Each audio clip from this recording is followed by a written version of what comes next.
আমাদের এই কর্মসমিতি আরো একটা সিদ্ধান্ত নিতে যাচ্ছে বা হবে হয়তো, আমাদের সম্পাদক ইতিমধ্যেই এটা ভাবনা চিন্তা করেছেন, যে উত্তর কলকাতা থেকে এই মোহনবাগানের জন্ম,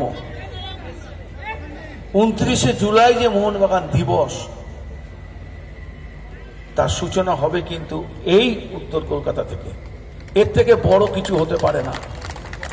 মোহনবাগান, অতীন আছে, কুণাল আছে, সাত্তকী আছে, উত্তমরা আছে এই অঞ্চলে আমাদের মোহনবাগানে।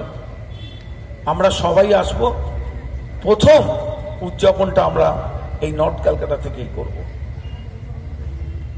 আমাদের এই কর্মসমিতি আরো একটা বড় কাজ যেটা হয়েছে, ভাসিয়া মালি ভবনের উদ্বোধন, যেটা আমাদের শেষ কর্মসূচি ছিল, আমরা করেছিলাম।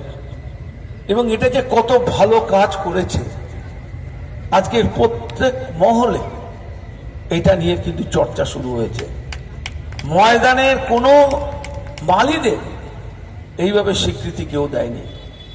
আপনাদের তো মনে হলো যে কাজটা খুব সহজভাবে হয়েছে, কিন্তু এর জন্য যে কতবার যে ওই মিলিটারি কর্তাদের কাছে যেতে হয়েছিল সন্নিপনকে, উত্তমদা, সেটা কিন্তু কেউ জানে না। আমাদের সেক্রেটারি মসৃণভাবে সেই কাজটাও কিন্তু করেছে। আপনারা জানেন ময়দানে কিন্তু একটা ইটও গাঁথা যায় না, কোনো নতুন বিল্ডিংও করা যায় না। খুব সুন্দরভাবে তিনি কিন্তু এই কাজটা করেছেন। আরো একটা বিষয় যেটা আপনাদের জানা দরকার, কারণ আমরা অনেকে অনেক রকম ভাবে মানুষকে বিভ্রান্ত করার চেষ্টা করি, এবং সেই বিভ্রান্ত করার কারণ হচ্ছে আমরা খেলার মাঠে ছলচাতুরির কথা বলি, আপনারা তো শুনেছেন। আমরা যখনই জিতছি তখনই নাকি রেফারি আমরা জিতিয়ে দিচ্ছি, আমরা যখনই ওদের হারাচ্ছি রেফারি জিতে নিচ্ছে। তো এর আগে ওই ক্লাবটা এত বছর ধরে গড়ের মাঠে কিভাবে লিগ চ্যাম্পিয়ন হয়েছে সেটা তো আমরা যারা খেলোয়াড় আমরা জানি। আমরা মাঠে বসে দেখেছি লাইসম্যান পতাকা তুলেছে, হাত নামিয়ে নেওয়া হয়েছে, বল গোলে যায়নি, গোল দিয়ে দেওয়া হয়েছে।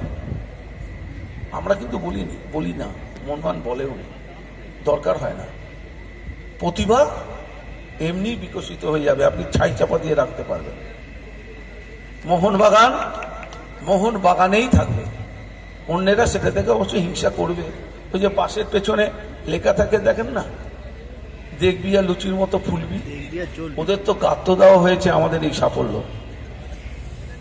গত কয়েক বছর ধরে আমাদের জিএস এর নেতৃত্বে আমাদের মোহনবাগান যেভাবে একের পর এক পরিকল্পনা নিয়েছে, আমাদের বয়োজ্যেষ্ঠ খেলোয়াড়দের সম্মানে গেট করেছেন, আমাদের কোচেদের নামে ড্রেসিং রুম করেছেন, সদ্য কোচেদের নামে।